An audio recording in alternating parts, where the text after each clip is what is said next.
Hello everyone. तो आज हम शुरू करने वाले हैं पुनीत राय जी की पुस्तक वस्तुनिष्ठ हिंदी। और ये क्लास टीजीटी पीजीटी और अन्य जो कॉम्पिटिटिव एग्ज़ाम हैं उनके लिए ये बहुत उपयोगी साबित होगी आप लोगों के लिए।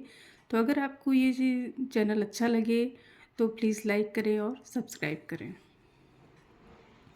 तो आज इसका नेक्स्ट टॉपिक है वक्रोक्ति संप्रदाय। तो चलिए शुरू करते हैं। वक्रोक्ति संप्रदाय के प्रतिष्ठापक आचार्य हैं कुंतक जी। वक्रोक्ति जीवितम नामक ग्रंथ की रचना पर वक्रोक्ति सिद्धांत का प्रवर्तन किया है आचार्य ने। इनका नाम है कुंतक। वक्रोक्ति को काव्य की आत्मा किस आचार्य ने घोषित किया है? तो कुंतक जी ने।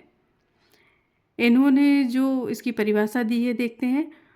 उ भावे ताओलंकार्यो तयो पुनर्लंकृति वक्रोक्ति रे वैदग्ध भंगी भणिति रुच्यते। किस आचार्य का कथन है? तो ये कुंतक जी का कथन है। वक्रोक्ति का सर्वप्रथम शास्त्रीय विवेचन करने वाले आचार्य हैं भामय। भामय के अनुसार वक्रोक्ति का मूल तत्व है शब्द एवं अर्थ की वक्रता या चमत्कार। भामय ने अलंकार को काव्य का सर्वस्व मानते हुए वक्रोक्ति को उसके प्राण स्वीकार किया है। वक्रोक्ति को अलंकार का मूल मानते हुए किस आचार्य ने समस्त वाङ्मय को दो भागों में बांटा है? तो ये हैं दंडी जी। और कौन से उसमें बांटा है इन्होंने? स्वभावोक्ति और वक्रोक्ति में।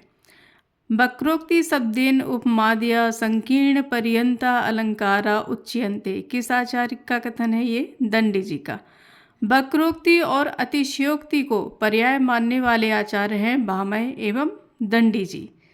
सादृश्या लक्षणा वक्रोक्ति सादृश्य के ऊपर आश्रित लक्षणा वक्रोक्ति है। ये कथन है वामन जी का। रुद्रट ने वक्रोक्ति को किस रूप में वर्णित किया है? शब्द अलंकार के रूप में। रुद्रट ने वक्रोक्ति के कितने भेद किए हैं? तो दो किए हैं। कौन कौन से? काकु वक्रोक्ति और श्लेष वक्रोक्ति। भोज ने वाङ्मय को कितने भागों में विभक्त किया है? तो 3। वक्रोक्ति,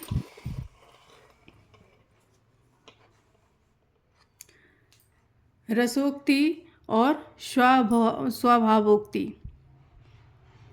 आचार्य कुंतक के अनुसार वक्रोक्ति के कितने भेद हैं? तो इन्होंने 6 भेद बताए हैं। वक्रोक्ति सिद्धांत की महत्वपूर्ण उपलब्धि है कलावाद की प्रतिष्ठा। भारतीय काव्यालोचन के इतिहास में सर्वप्रथम कलावाद की प्रतिष्ठा किस सिद्धांत के द्वारा हुई है? तो वक्रोक्ति मत के सिद्धांत के द्वारा हुई है। वक्रोक्ति सिद्धांत की दुर्बलता है तो नंबर 1 देखिए, काव्य के ब्राह सौंदर्य कथन की भंगिमा पर बल देने के कारण इसमें आत्म तत्व का अभाव है। दूसरा क्या है?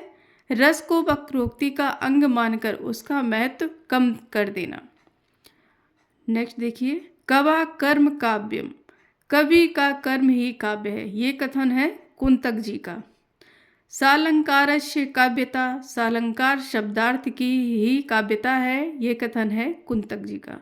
शब्दार्थो सहितो वक्र कवि व्यापार शालिनी, वंदे व्यवस्थितो काव्यम तद्वितार्थ कारिणी। वक्र कवि व्यापार वाले तद्वितो काव्य मर्मज्ञों के लिए आह्लादबद्ध में व्यवस्थित शब्द और अर्थ क्या है? काव्य है। काव्य की यह परिभाषा किस आचार्य ने दी है? तो ये कुंतक जी की परिभाषा है। वक्रोक्ति प्रसिद्धाभिधान व्यतिरेकिणी विचित्र वा विधा।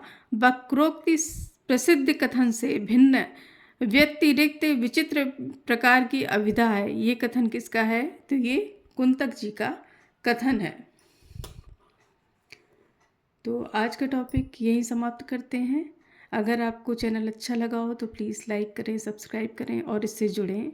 धन्यवाद।